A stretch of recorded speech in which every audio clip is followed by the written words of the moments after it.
नमस्कार, KTV news में आपका स्वागत है। मैं हूं स्तुति और आइए एक नजर डालते हैं शहर की प्रमुख सुर्खियों पर।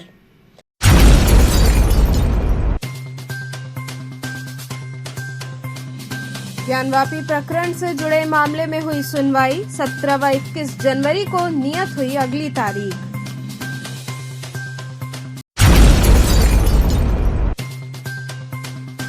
प्रतिकार यात्रा मामले में महंत संतोष दास व बालक दास को मिली जमानत।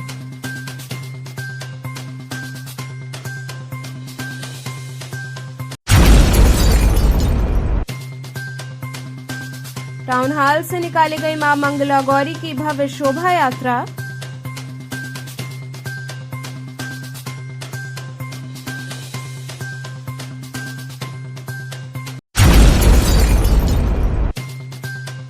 और भाजपा पिछड़ा वर्ग मोर्चा द्वारा मनाई गई पूर्व मुख्यमंत्री स्वर्गीय कल्याण सिंह की जयंती।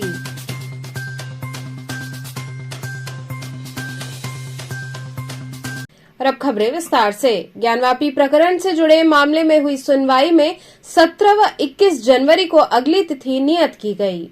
सिविल जज senior division fast track court में विश्व वैदिक सनातन संघ के अंतर्राष्ट्रीय महामंत्री किरण सिंह बिसेन के द्वारा दाखिल भगवान आदि विश्वेश्वर विराजमान के केस की आज सुनवाई हुई, जिस पर जज ने सुनवाई करते हुए 21 जनवरी की तिथि नियत की है।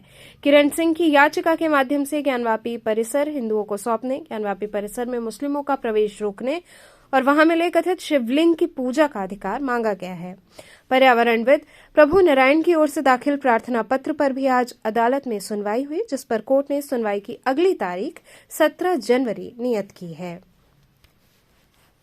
देखिए, ऐसा है कि आज जो है सर्वप्रथम जो मुस्लिम पक्ष है अंजुमन इंतजामिया, उनके द्वारा एक ऑर्डर 11, रूल 12 और 14 की एप्लीकेशन लगाई गई। साधारण शब्दों में कह दूं तो उनका ये कहना था कि जो वादी यानी भगवान आदि विश्वेश्वर की तरफ से लोग हैं, किरण सिंह वगैरह की तरफ से, वहाँ एक प्रार्थना पत्र दाखिल किया गया है। उस प्रार्थना पत्र दावा दाखिल किया गया। उस दावे में कई ऐसी सारी चीज़ें हैं जो कि जिसका एविडेंस नहीं दिया गया। वो एविडेंस प्रोड्यूस करें तो उसको पढ़ेंगे तो हम आगे काम कर पाएंगे। तो उसके लिए मैं कह देना चाहूँगा, देखिए, प्रार्थना पत्र मेंटेनेबल नहीं है और उसके डिस्पोजल के लिए और ऑब्जेक्शन के लिए डेट 21 तारीख की नियत की गई है। और साथ ही साथ एक इम्पॉर्टेंट मसला आज ये भी रहा कि सरकारी वकील के ऊपर भी माननीय न्यायालय तलब थी कि आखिर क्यों उन्होंने 7 महीने तक अभी तक जो है WS फाइल नहीं किया। तो एक डेट और जो है नियत हुई है। अब आगे देखिए फिर जो है 21 तारीख की तिथि पर सारी चीज़ें डिस्पोज होंगी। 21 तारीख को जो एप्लीकेशन आज अंजुमन इंतजामिया ने दाखिल किया, जो कि एक डिले टैक्टिक्स है, उसके डिस्पोजल के लिए जो है डेट लगाई गई है। ऑब्जेक्शन और डिस्पोजल के लिए हमें ऑब्जेक्शन फाइल करेंगे, डिस्पोजल कराएंगे। प्रतिकार यात्रा मामले में महंत संतोष दास व बालक दास को जमानत मिल गई। वाराणसी में 7 साल पहले प्रतिकार यात्रा के दौरान हुई हिंसा और बवाल में आरोपी महंत संतोष दास उर्फ सतवा बाबा और बालक दास को गुरुवार को जमानत मिल गई। MP MLA कोर्ट के प्रभारी न्यायाधीश अवनीश गौतम की अदालत ने जमानत अर्जी मंजूर की। अदालत ने दोनों आरोपितों को 20,000 के 2 जमानतदार देने पर रिहा करने का आदेश दिया। 7 साल पुराने इस मामले में सतवा बाबा और बालक दास को अदालत में पेश नहीं होने के कारण फरार घोषित किया गया था। बुधवार को दोनों ने प्रभारी विशेष न्यायाधीश MP MLA court Avnish Gautam की अदालत में समर्पण किया था। अदालत ने अंतरिम जमानत देते हुए जमानत अर्जी पर सुनवाई के लिए गुरुवार की तिथि दी थी। दोनों महंत की तरफ से अधिवक्ता SK द्विवेदी ने कोर्ट में उनका पक्ष रखा और मामला शांति भंग का बताया।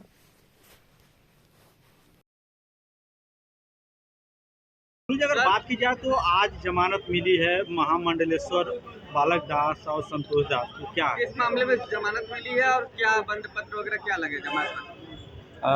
2015 में एक धर्म प्रतिकार यात्रा निकाली गई थी महात्माओं द्वारा और समाज के सभी वर्गों द्वारा, क्योंकि आधी रात को तत्कालीन सपा सरकार ने निरीह संतों और नाबालिग बटुकों के ऊपर रात्रि में लगभग आधी रात को लगभग 12 बजे लाठीचार्ज करवाया। तो ऐसे अन्याय के विरुद्ध अन्याय प्रतिकार यात्रा काशी की इस धरती पर तत्काल वर्तमान जगत गुरु शंकराचार्य ज्योतिष पीठाधीश्वर स्वामी मुक्तेश्वरानंद श्री जी महाराज के नेतृत्व में निकाली गई, जिसमें काशी और देश के सभी वर्गों से सभी धर्मों के लोग उसमें उपस्थित हुए। कि यह तो बहुत बड़ा अन्याय हुआ है उसमें। लेकिन चूँकि समाज में हर तरह के लोग रहते हैं, उसमें कुछ असामाजिक तत्व भी थे। उन असामाजिक तत्वों ने माहौल को बिगाड़ने के उद्देश्य से यात्रा पे आगे आगे चलते हुए वहाँ जा कर के उसमें कुछ पुलिस के वेश में ही थे, आगजनी पथराव आदि कर दिए, जिससे इन महात्माओं का कोई लेना देना नहीं था। ये तो उस घटना स्थल से कम 200 यार्ड पीछे थे और पूरी तरह से पुलिस सुरक्षा में थे और पुलिस सुरक्षा में ही इन महात्माओं को इनके मठों पर पहुंचाया गया। इनका कोई रोल नहीं था। लेकिन तफ्तीश के दरमियान 2015 का मुकदमा था। 2017 में सरकार आदि या किसी अन्य दुष्प्रभाव से ही इन महात्माओं का नाम प्रकाश में आया और इन महात्माओं को कुछ पता ही नहीं था कि क्या चल रहा है क्या नहीं चल रहा है कोर्ट में। यह कोर्ट की प्रक्रिया होती है, इनको पता नहीं था। ऐसी दशा में इनके विरुद्ध वारंट वगैरह जारी हो गया। आज इनको जमानत मिली। जी हाँ, ये महात्मा हैं, न्यायालय का सम्मान करते हैं। न्यायालय के सम्मान के लिए न्यायालय में उपस्थित हुए और उपस्थित होकर के न्यायालय ने इन्हें जमानत दी है। 20-20 हज़ार रुपये के बंद पत्र पर इन्हें नियमित जमानत दी गई है। टाउन हॉल से मां मंगला गौरी की भव्य शोभा यात्रा निकाली गई।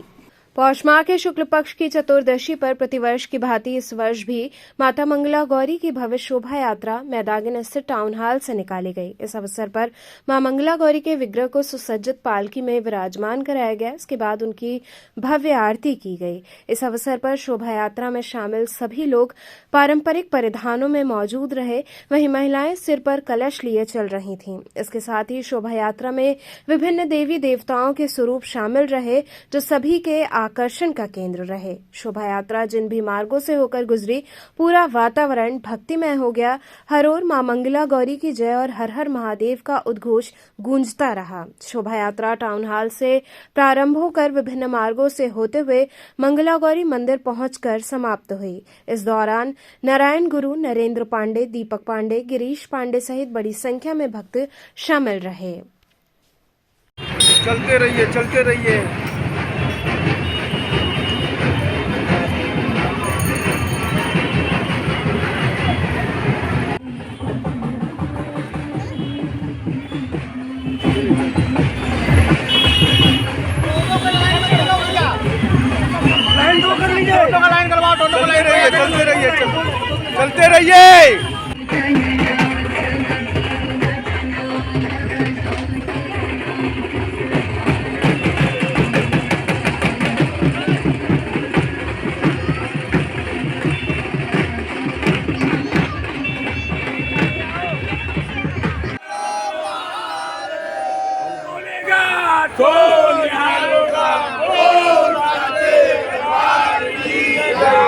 क्या गुरुजी किस तरह का यात्रा है? आज ये माता मंगला गौरी का अन्नकूट का श्रृंगार हर वर्ष होता है ये पूछ के मास में। और आज शोभा यात्रा जो भी महिलाएं औरतें एक कलश लेके जाएंगी, वह हर व्यक्ति, हर महिलाएं अपनी मनोकामना उसके अंदर लेके चल रही है। सौभाग्य मंगल की प्रधान देवी माता मंगला गौरी हैं। आज लोग अपने सुहाग के लिए, अपनी मंगल कामना के लिए आज यहाँ कलश यात्रा जो शोभा यात्रा के रूप में आज चलेगी।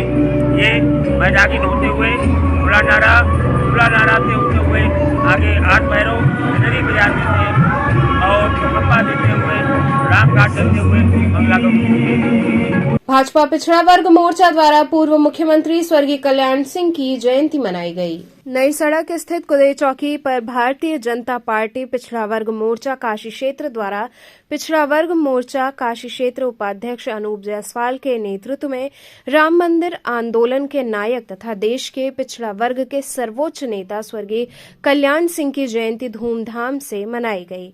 कार्यक्रम में सभी लोगों ने सर्वप्रथम उनके चित्र पर पुष्पांजलि, श्रद्धासुमन अर्पित कर नमन किया तथा उनके द्वारा राम मंदिर आंदोलन कार सेवकों के सहयोग में दिए गए अद्भुत क्षमता शक्ति के योगदान पर वक्ताओं ने प्रकाश डाला। उन्होंने कहा कि प्रदेश में कल्याण सिंह जी के कार्यकाल को लोग राम राज्य की ओर ले जाने वाले शासन के रूप में याद करते हैं। एक सुदृढ़ सुशासन, अपराध, आतंकवाद पर नकेल कसने के लिए उत्तर प्रदेश में एसटीएफ का गठन उनकी ही देन है। उनके द्वारा किए गए अनेक कार्यों को लोगों ने याद किया। कार्यक्रम में मंगलेश जायसवाल, मनीष चौरसिया, ओम प्रकाश यादव, धीरेन्द्र शर्मा इत्यादि लोग उपस्थित रहे।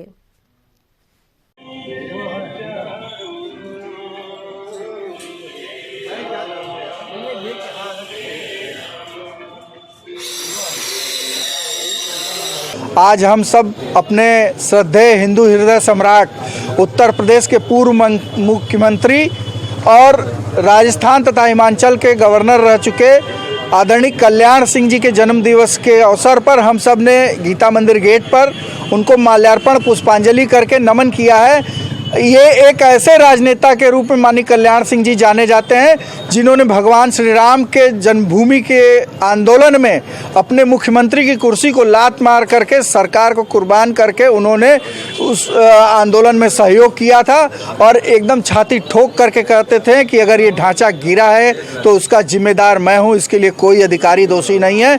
ऐसे राजनेता को आज उनके जन्मदिन के अवसर पर हम सब नमन करते हैं, वंदन करते हैं, अभिनंदन करते हैं। वो हुतात्मा जहाँ भी हो, ईश्वर उनको शांति प्रदान करे और हम उनके बताए हुए मार्ग पर चलने का प्रयास करें। आज उनके जन्म दिवस के अवसर पर यही हमारी उनकी ओर पुष्पांजलि, स्वरांजलि, नमन है, वंदन है, अभिनंदन है। अन्नपूर्णा मंदिर के महंत द्वारा बटुकों सहित जरूरतमंदों में कंबल का वितरण किया गया। दशाश्वमेध घाट पर दिव्यांग और जरूरतमंदों के बीच बुधवार की रात्रि में मां अन्नपूर्णा मंदिर के महंत ने अपने हाथों से कंबल वितरित किया। लगभग 500 कंबल बटुकों और पुरुष महिलाओं को सर्दी से बचाव के लिए दिए गए। महंत शंकरपुरी जी महाराज ने कहा कि सर्दी के मौसम में खुले आसमान के नीचे जीवन यापन कर रहे लोगों को एक चादर भी ढंग से नहीं मिलती है। ऐसे में ठंड में कई लोगों की जान इस कारण से चली जाती है। इस ठंडी में मनुष्य के जीवन में मानव सेवा ही सबसे बड़ा कर्तव्य है। उन्होंने कहा कि जो लोग ऐसा पुनीत कार्य करते हैं वे इंसानियत की मिसाल पेश करते हैं। मंदिर के प्रबंधक काशी मिश्रा ने बताया कि कंबल वितरण समेत अन्य सामाजिक सरोकार किए जा रहे हैं। इस वर्ष शीतलहरी को देखते हुए 5000 कंबल बांटा जाएगा। बुधवार से रविवार तक प्रत्येक रात्रि में चिन्हित किए गए स्थानों पर इसे वितरण किया जाएगा। इस मौके पर प्रमुख रूप से एग्जीक्यूटिव ट्रस्टी के जनार्दन, प्रदीप श्रीवास्तव, धीरेन्द्र सिंह, अभिषेक शर्मा व दशाश्वमेध व्यापार मंडल संरक्षक दिलीप तुलसियान समेत अन्य लोग उपस्थित रहे।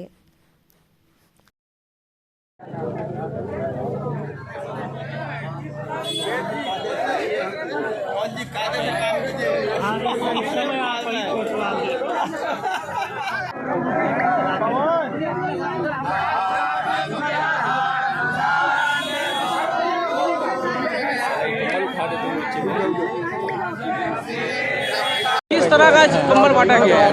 वो काशी अन्नपूर्णा अन्न क्षेत्र ट्रस्ट अन्नपूर्णा मंदिर की तरफ से गलन बढ़ गई है बनारस में, तो इसलिए आज कंबल वितरण का कार्यक्रम है और अन्नपूर्णा मंदिर की तरफ से असहाय गरीब विद्यार्थियों के लिए आज कंबल बांटा जा रहा है। यहाँ बांटा जाएगा, इसके बाद कैंट स्टेशन पे है, अभी काशी स्टेशन पे है और जहाँ जहाँ भी मिलेंगे लोग जो असहाय लोग हैं उनके लिए आज रात भर कंबल का वितरण है। आगे हम जा रहे हैं अभी कैंट की तरफ, अब वहाँ कंबल वितरण किए जाएंगे। गुरुजी और क्या अपील करेंगे आप लोगों से भी? यही है कि जो लोग असहाय लोगों का मदद कर सकें लोग आगे आएँ और अपने काशी में जो भी अपने असहाय लोग हैं उनकी मदद करें।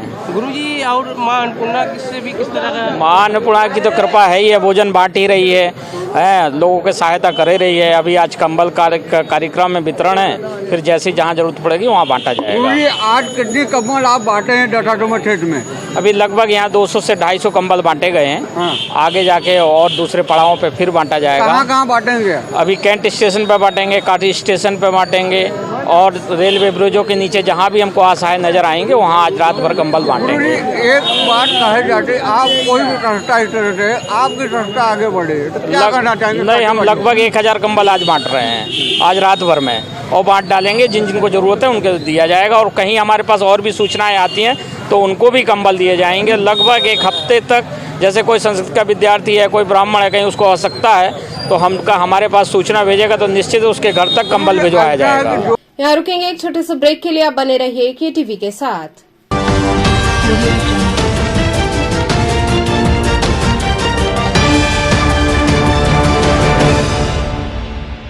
विद्यालय Senior Secondary School run by Bal Vishwavidyalaya affiliated to CBSE New Delhi and NIOS HRD Ministry New Delhi. Play Group 2 Class 12 with Science and Commerce streams. Well focused, smart classes, well equipped computer labs, modern library, physical education, Hindi, Sanskrit, Urdu एवं संगीत की कक्षाएं, well trained faculty members, indoor and outdoor sports activities, regular cultural activities, modern physics lab, chemistry lab, biology lab, modern hostel facility for boys and girls, safe and be sure transportation। विगत 46 वर्षों से उत्तरोत्तर विकास की ओर अग्रसर बाल विद्यालय, senior secondary school, Prahlad घाट एवं डोंगरी, रामनगर, वाराणसी। खबरों से जुड़े रहने के लिए हमारे चैनल KTV वाराणसी को सब्सक्राइब करें और लेटेस्ट अपडेट्स के लिए बेल आइकन को प्रेस करें।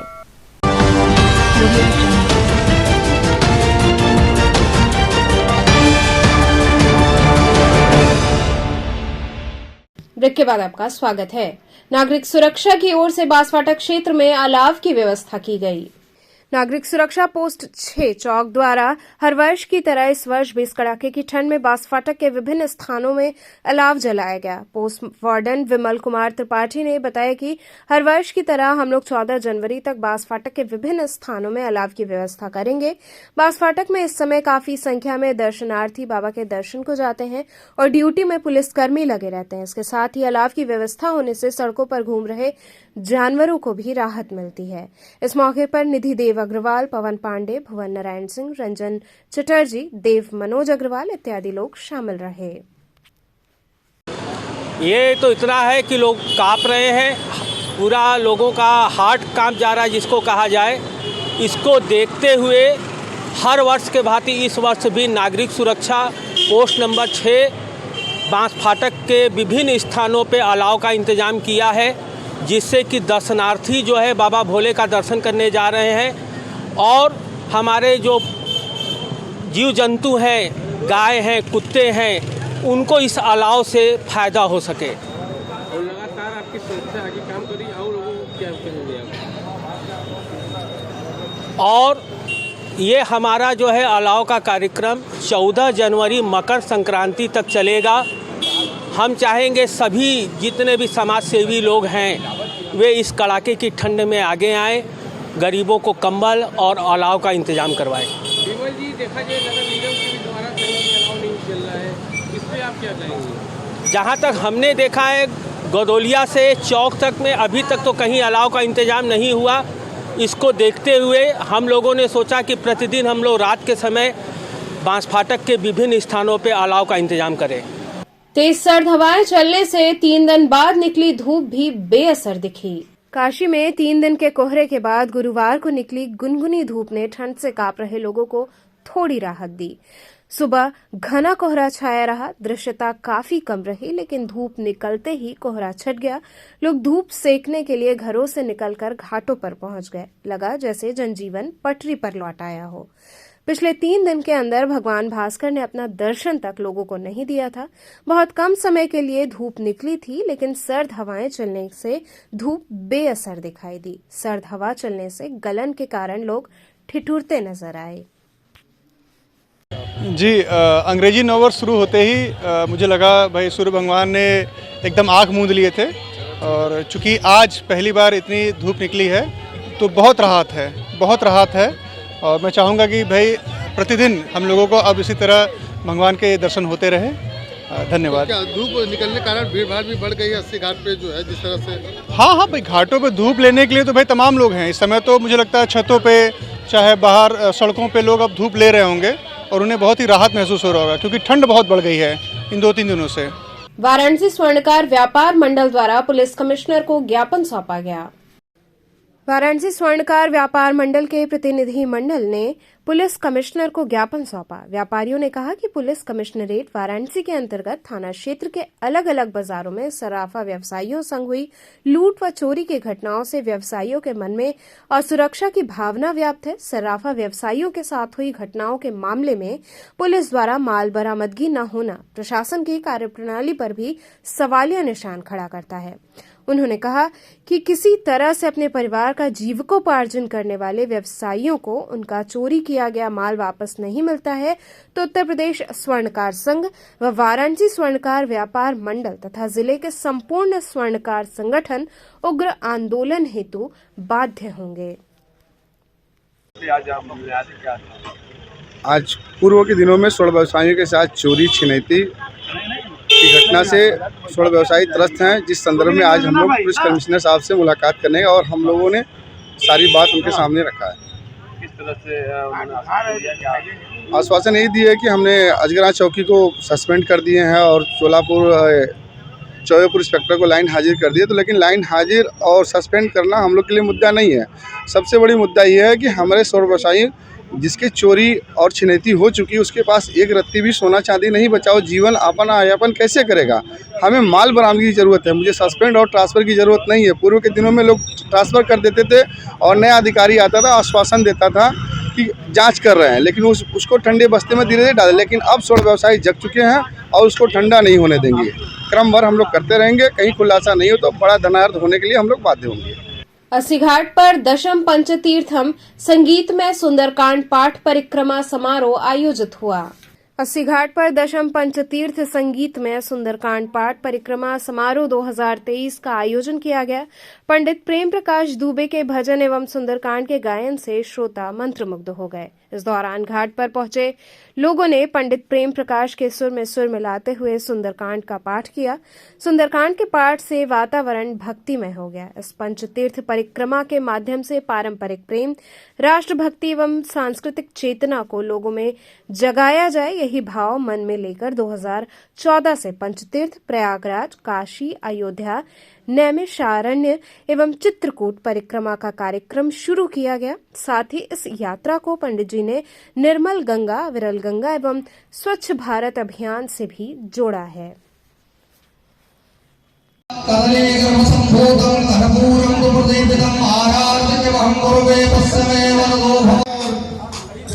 पंडित प्रेम प्रकाश दुबे जी का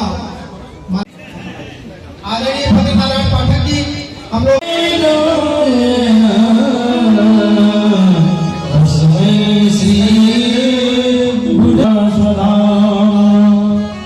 कार्यक्रम चल रहा है सुंदरकांड परिक्रमा यात्रा। ये यात्रा विगत 10 वर्षों चल रही है, 10वां वर्ष पूरा हो गया है। यात्रा लेटे हुए हनुमान जी प्रयागराज से, उसके बाद सिविल लाइन होते हुए आज काशी में पहुंची है।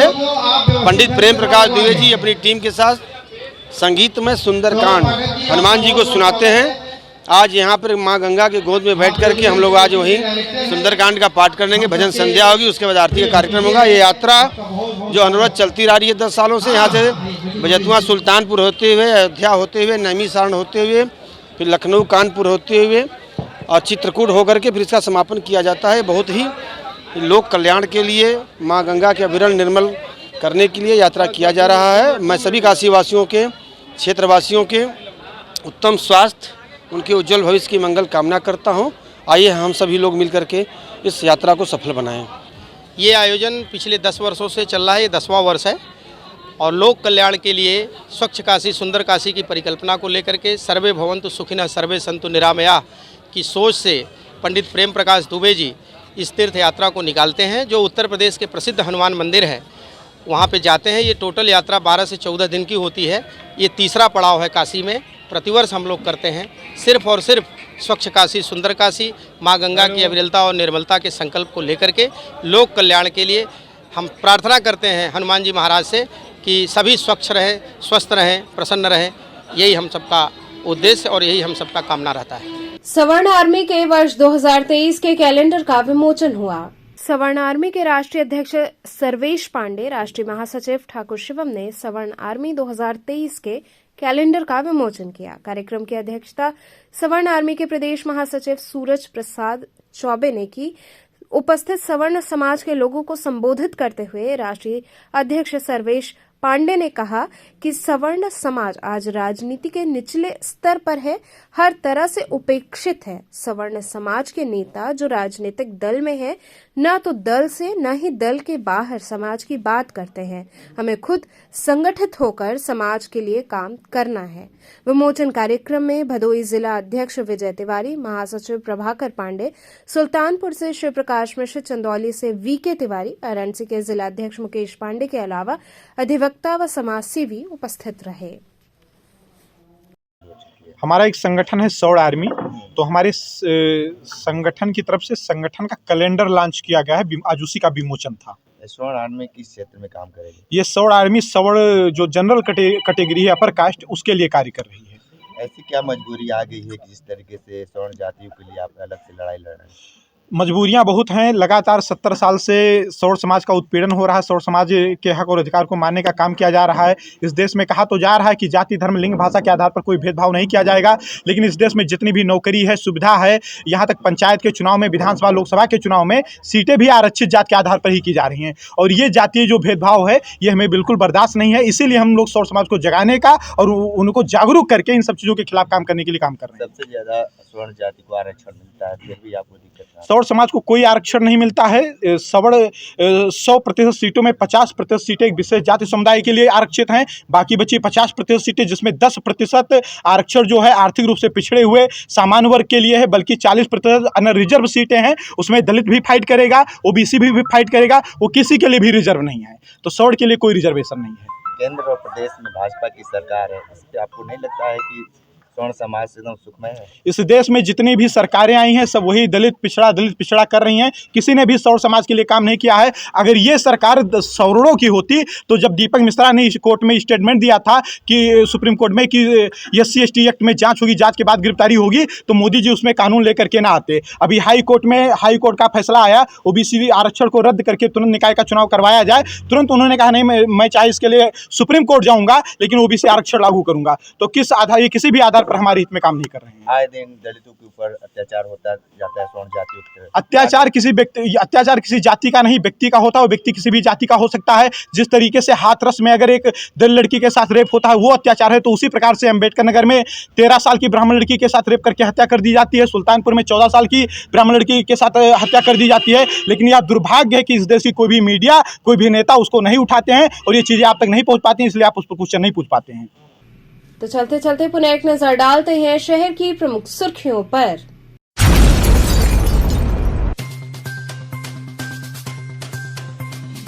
ज्ञानवापी प्रकरण से जुड़े मामले में हुई सुनवाई। 17 व 21 जनवरी को नियत हुई अगली तारीख।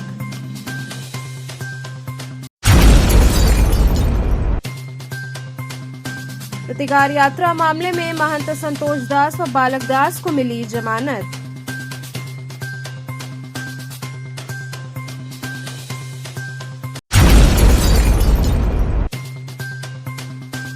टाउन हॉल से निकाली गई मां मंगला गौरी की भव्य शोभा यात्रा।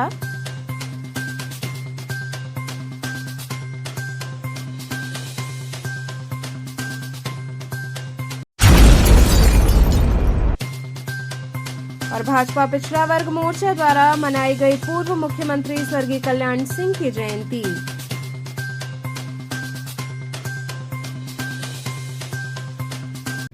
तो थे आज के समाचार। कल फिर होगी मुलाकात, तब तक के लिए नमस्कार।